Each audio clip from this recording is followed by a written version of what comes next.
Hari ini kita akan berbicara mengenai interkoneksi. Saya sudah sampaikan berkali-kali mengenai interkoneksi ini. Interkoneksi ini bagi saya hampir menjadi sejarah, karena ke depan ini kita akan jarang atau mungkin tidak akan membicarakan interkoneksi kecuali dari sisi pelayanan.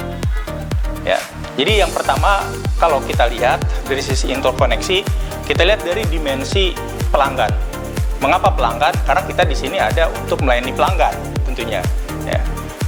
Bagi pelanggan, interkoneksi adalah suatu layanan yang wajib diberikan oleh semua operator. Karenanya tertuang dalam regulasi-regulasi yang ada bahwa interkoneksi itu suatu keharusan. Tanpa interkoneksi, industri tidak akan berkembang.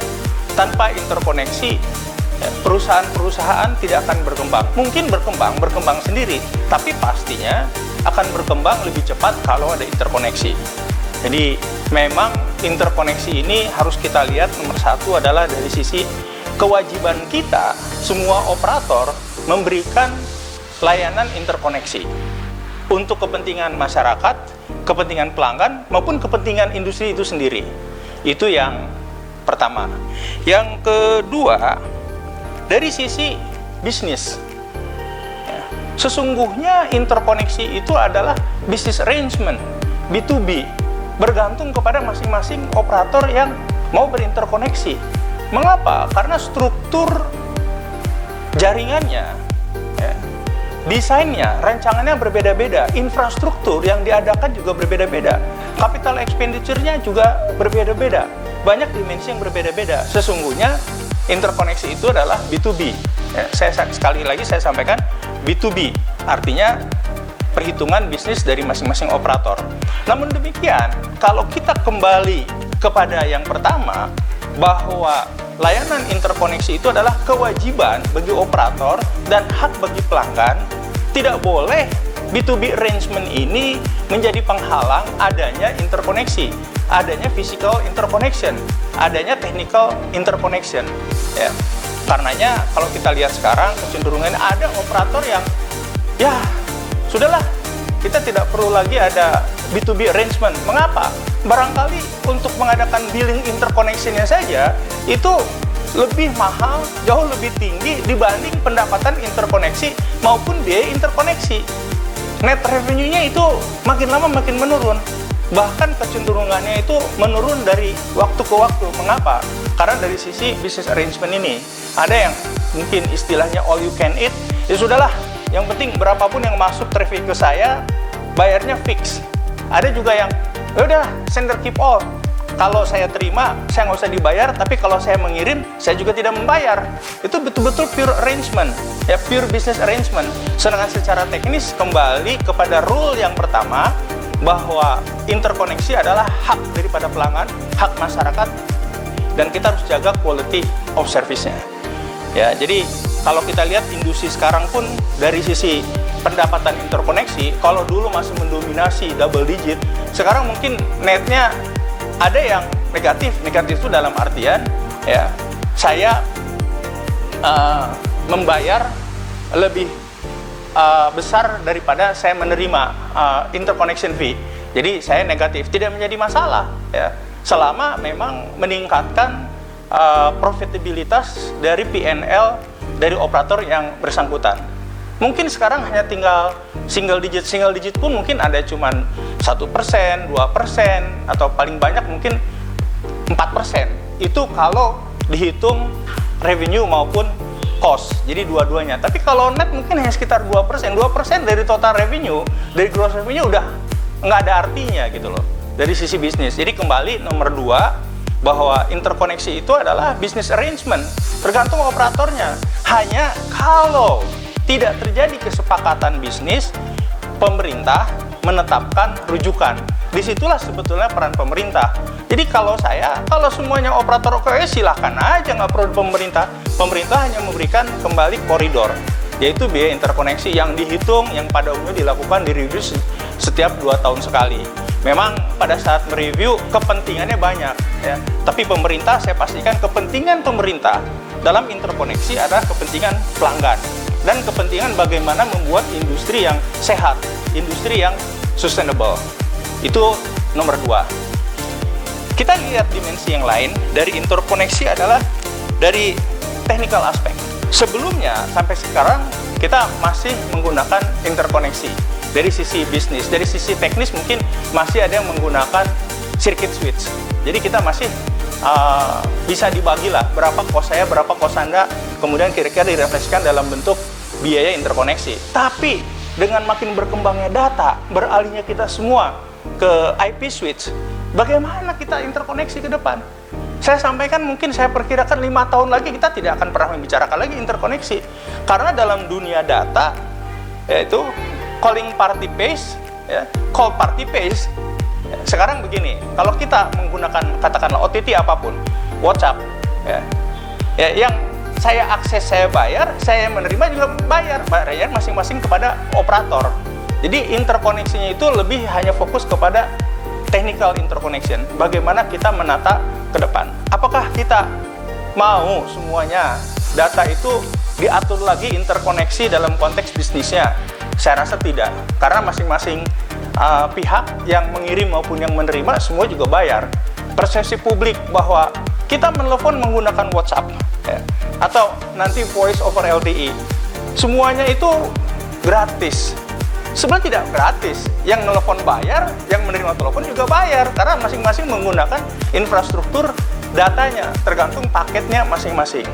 Jadi dimensi yang ketiga adalah dimensi teknis yang saya sih berpikiran barangkali 5 tahun dari sekarang ya wasting time kalau kita bicarakan masalah interkoneksi terlalu banyak, kecuali interkoneksi yang berkaitan dengan semacam SLA, ya, Service Level Agreement dari operator yang diimpose oleh regulator kepada operator agar QoS-nya terjaga. Ya, kita akan mengganti, mereplace yang namanya model lisensi yang lama yang berbasis number of infrastructure kepada 2 hal fokus utamanya. Ya. Ini fokusnya saja. 1, coverage, kedua, quality of service, di mana salah satunya quality of service adalah dari sisi interkoneksi. Jadi banyak masih memikirkan sesuatu yang wah luar biasa.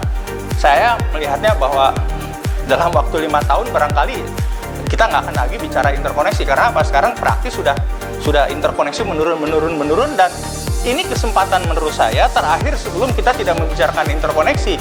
Ya, untuk apa? Kita pass through kepada masyarakat.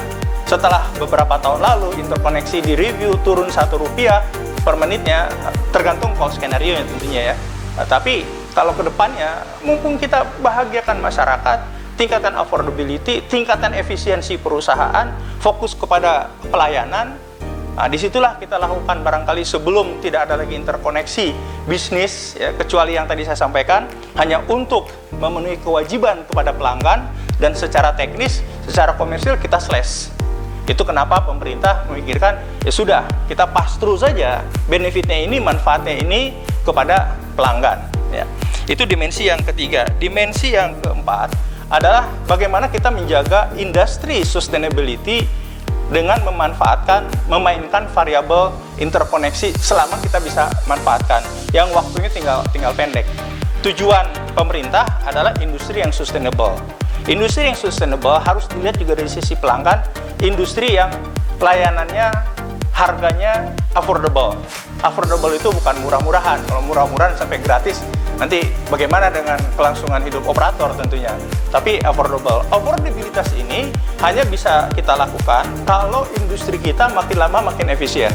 Kita harus berani cut unnecessary cost yang terjadi di industri, dan saya yakinkan pemerintah, regulator akan melihat ini, yang termasuk regulatory cost, ya, yang kira-kira memberatkan industri. Kalau perlu kita restructure, dihilangkan mungkin tidak, ya, karena kita masih membutuhkan namanya regulatory cost, tetapi harus di-earmark lebih banyak dikembalikan kepada industri, bukan regulatory cost yang pada akhirnya kita tidak tahu mau dipakai apa oleh pemerintah.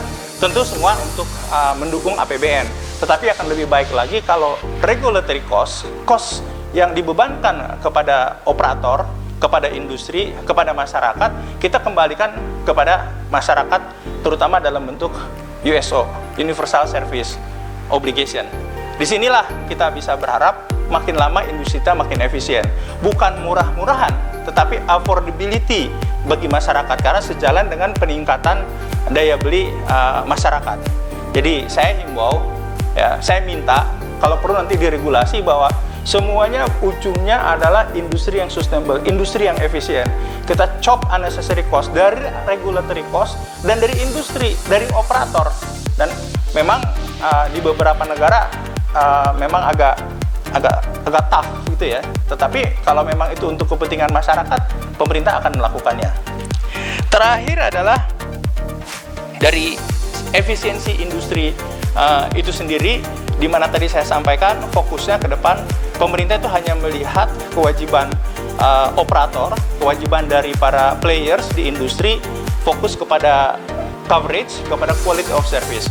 Quality of service itu number of call completion ratio, number of drop call, tergantung ya, number of drop call yang itu within network atau dengan network yang lain. Tapi dengan fokus kepada data, kepada IP switch, ini juga akan merubah landscape tata cara kita melihat quality of services gitu loh. Kalau dahulu sebelumnya betul-betul seamless, kalau data kan bisa dianggap tidak harus begitu secara service model lama, tetapi bisa sebagai sesuatu network yang terpisah karena kita dilemparnya semuanya ke IP ya. Nah, teman-teman semua, kira-kira inilah 5 item atau 5 pokok-pokok pemikiran dalam konteks interkoneksi. Pesannya bagi saya, kita tidak akan lagi membahas interkoneksi seperti katakanlah 5 tahun ke belakang, mungkin 5 tahun lagi kita tidak akan membahas lagi interkoneksi.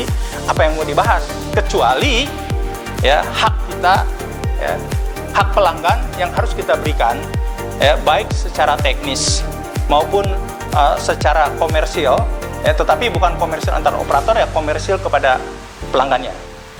Jadi saya ajak teman-teman kita berpikir 5 tahun, berpikir 5-10 tahun ke depan dan mengambil keputusan yang kalau perlu drastis, tapi we have to be decisive enough untuk mengambil keputusan untuk masa depan yang lebih baik bagi industri, untuk industri yang lebih sustainable, yang lebih baik lagi, yang bisa memberikan efisiensi, dan efisiensi tersebut kita teruskan kepada masyarakat maupun kepada negara dalam bentuk nantinya dalam bentuk pajak.